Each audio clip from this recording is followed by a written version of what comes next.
बिस्मिल्लाहिर्रहमानिर्रहीम। अस्सलाम वालेकुम दोस्तों, मैं हूं शेफ जुल्फकार। आप देख रहे हैं रील कुकिंग चैनल। आज बनाएंगे जी बहुत ज़बरदस्त आपके लिए जामुनों का जूस। जामुनों का जूस बनाना बहुत ही आसान तरीका, आपने इसको देखना ज़रूर है। इंशाल्लाह आपको बहुत ज़्यादा पसंद आएगी।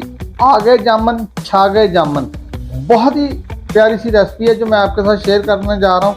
इंशाल्लाह आपने इसको देखना ज़रूर है, वीडियो के साथ जुड़े रहें। चैनल पर नए हैं तो चैनल को सब्सक्राइब करते हैं।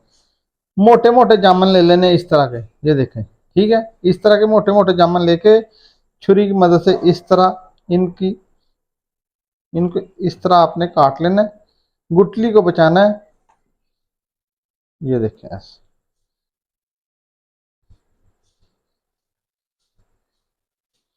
इस तरह का जामुन आपने निकाल लेना है, ये देखें, ठीक है।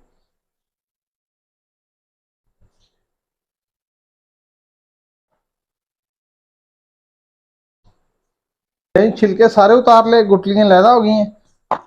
अब इनको जब डाल देंगे एक ग्राइंडर में, ये देखें, ठीक है। ये तकरीबन आधा पाव बनती है, यानी कि 100 ग्राम में डालेंगे आधा कप चीनी का। अब थोड़ा सा काला नमक डाल देंगे। अगर आप पानी डालना चाहते हैं पानी डाल लें या बोतल डाल लें, ये देखिए।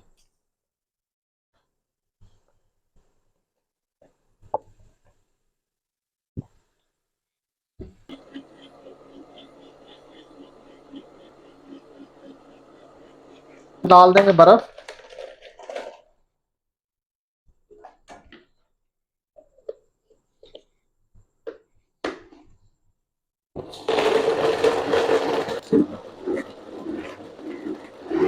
जी बेहद मज़ेदार और सेहत बख्श और बहुत से फायदे। इतने फायदे हैं इसके कि जितना आप झूठ मार लें। यकीन करके जाना, हर तरह की बीमारी का इलाज है इसमें। सबसे बड़ा तो इलाज है शुगर का इसमें, ठीक है। इस तरह आप इसको बनाएं, इंशाल्लाह जिसको बना के पिलाएंगे दीवाना हो जाएगा आपके जूस का। और वो बार बार आपसे यही डिमांड करेगा कि हमें जी आप रेड बॉल भी रहने दें, यही पिलाएं। क्योंकि अगर वीडियो आपको पसंद आ चुकी है तो चैनल को सब्सक्राइब करें, लाइक करें, शेयर करें। दुआ में याद रखें, खुसूसी दुआ करें हमारे लिए, चैनल वायरल हो जाए। और हम आपके लिए दुआ गो हैं कि अल्लाह आपकी हर तरह की ख्वाहिश पूरी करे। दुआओं में याद रखें, अपना अपने प्यारों का ख्याल रखें। मुझे इजाज़त दें, अल्लाह हाफिज़।